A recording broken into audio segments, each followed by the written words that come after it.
It started with a truck, a beat-up red Ford, barely 16 years old itself, rolling slowly down Buckhorn Road on a cold Tuesday morning in early March. The cargo bed was stacked 6 high with old wooden fruit crates, battered, stained with decades of apple juice and orchard soil, roped down with orange twine. The truck belonged to the Callaway farm.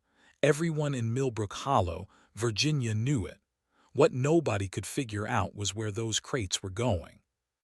3 days later, the same truck returned from the Harrove Orchard on Route 9. Another full load. Crates weathered gray, some with broken slats, most stamped with orchard names nobody had used in years. By the end of that first week, nearly 200 old fruit crates were stacked behind the Callaway barn, and 16-year-old Ren Callaway was the one putting them there. She didn't explain herself to anyone, didn't post anything online, didn't mention it at school. She just showed up at orchard after orchard with the same quiet request. "Can I have your old crates?"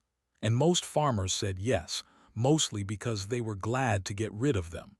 But the question traveled faster than Ren did. By the second week, Dale Pewitt, who ran the neighboring grain operation and had opinions about everything, leaned over the fence post. "What's your girl doing with all those old crates?" Ren's mother, Donna, smiled. "I honestly couldn't tell you." When someone finally got brave enough to ask Ren directly, she paused, looked at the stacks like she was reading something written on them, and said, "I'm still working it out." That was all she gave them. If you believe quiet determination can turn forgotten things into something extraordinary, subscribe. We share stories like this every week, and drop a comment letting us know where you're watching from. This story has already traveled farther than Ren ever expected.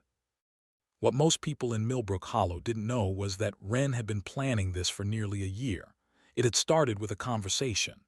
The previous spring, while accompanying her father to the county agricultural extension office, Ren had met Earl Hutchkins, a retired orchard grower in his late 70s who'd run apple operations in the Shenandoah Valley for 4 decades. Earl had a habit of talking to anyone who genuinely listened. Most people didn't. Ren did. He explained that wooden fruit crates, the old-style orchard bins, were being retired across the region. Plastic had replaced most of them, easier to clean, stackable, no splinter risk. But the old wooden ones, built from poplar and pine planks, were thick, heavy, solid in ways that modern plastic trays simply weren't. The problem, Earl said, was the wood itself. Left outdoors, it rotted, and the chemical residues from decades of pesticide use made some old orchard wood unsafe for direct soil contact with food crops. Ren wrote everything down in a small green notebook she kept in her back pocket. "But what if you lined them?" she asked. Earl looked at her for a long moment. "Then you'd have something," he said. She went home and started sketching. By April, Ren had collected over 300 crates from 8 different farms. She spent 2 full weeks sorting them. Methodically, she measured every crate with a carpenter's tape, noted which ones had clean, unbroken joints, which had soft spots, which had been treated with compounds she didn't want anywhere near growing food. The chemically compromised crates she set aside for non-growing uses. The structurally weak ones she broke down for raw lumber. What remained were 187 crates she considered viable.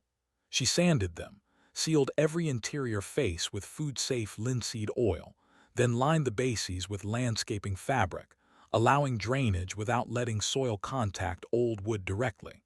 This preparation alone took 6 weeks. Her best friend, Sadie Wentworth, who'd lived 2 farms over since kindergarten, was the only person allowed near the project during this phase. Even she didn't get a full explanation. "Are these just really fancy planter boxes?" Sadie asked one afternoon, squinting at a stack. Ren smiled without looking up. "Something like that." The first design attempt collapsed in June. Ren had stacked 12 crates into a 2-column structure, intending to grow strawberries vertically. Plants staggered up the height of each column to maximize production in a tight footprint. She'd been inspired by vertical growing concepts in one of Earl's old farming journals, and had spent months modifying the idea for crate dimensions. On a Wednesday afternoon, the structure gave out. The joint connections couldn't handle the weight of wet soil across multiple stacked levels. The lower crates bowed outward. The entire column tipped sideways, scattering soil and strawberry runners across 20 ft of grass. Ren stood there for a long moment. Then she went inside and opened her green notebook to a fresh page. She brought revised sketches to Earl 3 days later. He identified the problems immediately.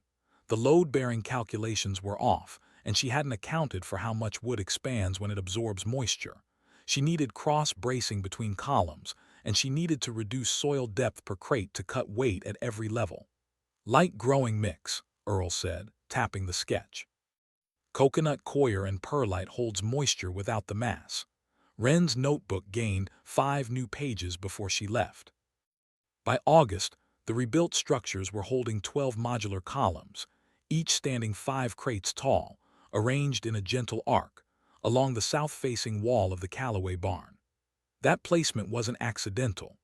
Earl had spent an afternoon teaching Ren about microclimates, the way walls, tree lines, and elevation create small pockets of warmth and wind shelter that can extend a growing season by 2 to 3 weeks in either direction.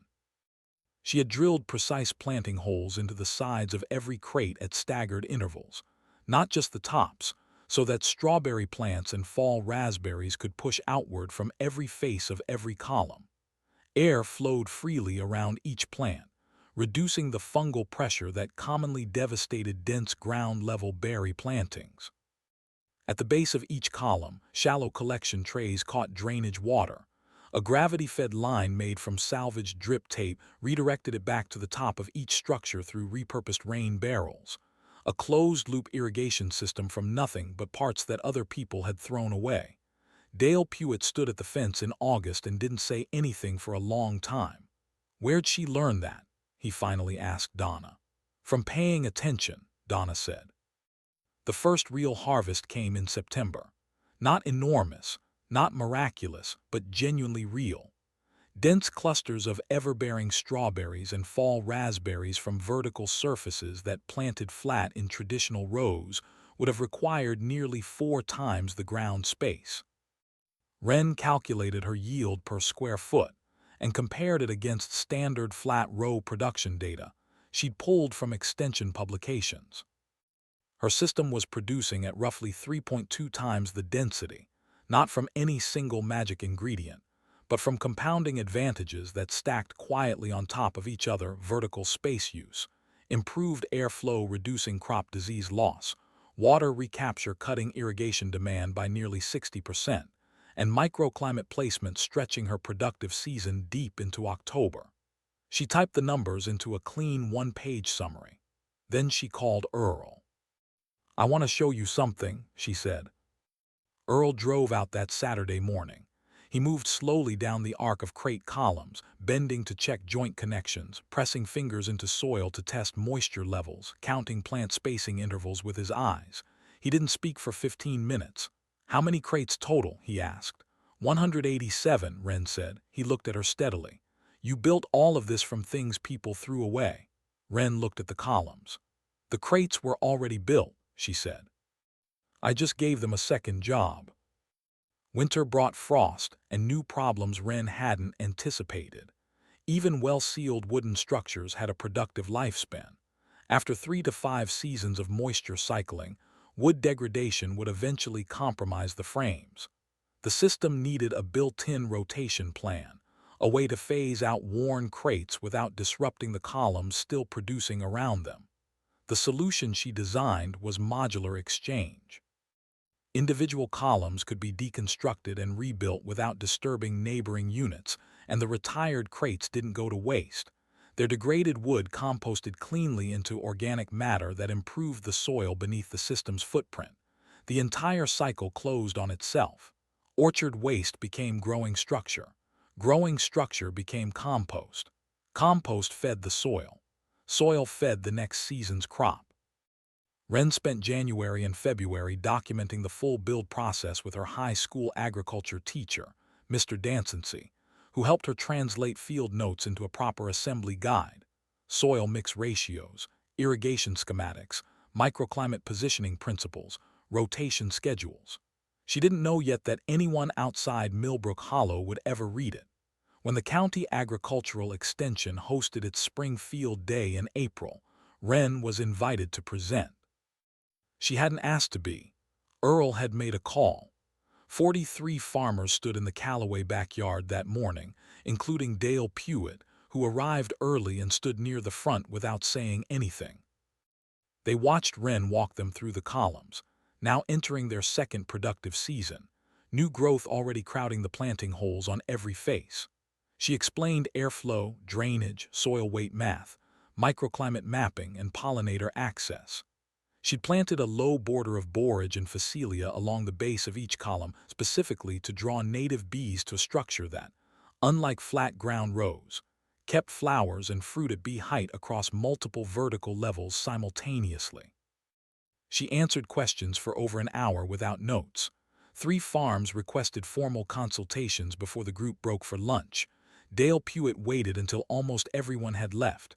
He walked up to Ren, looked at the columns for a moment, then looked at her. "I owe you an apology," he said. Ren shook her head. "You owe me a truckload of your old crates." He laughed, the first time anyone in Milbrook Hollow had heard Dale Pewitt laugh at himself. That summer, Sadie Wentworth helped Ren install 12 new columns at a farm on the north side of the county. By fall, 3 local schools had contacted Ren about educational versions for their garden programs. The county extension office published her assembly guide in its quarterly newsletter. A berry operation in Kentucky reached out about remote consultation. A community garden in Rowan Oak asked if she could train their volunteers. The old fruit crates, once stacked behind barns waiting to rot, were no longer waste. They were waiting to be useful again, and the quiet girl who had loaded them into a beat-up red Ford on a cold Tuesday morning, the one nobody thought had any plan at all, had built something that nobody in Milbrook Hollow had imagined. A system where nothing was discarded, everything had a second purpose, and the smallest forgotten things became the foundation of something real. She hadn't done it through speeches. She hadn't done it through noise. She'd done it the way good farming has always worked: by watching, by trying, by failing once and learning twice, by keeping at it through every season that followed. Because she understood, as all patient growers eventually do, that the best harvests are never rushed.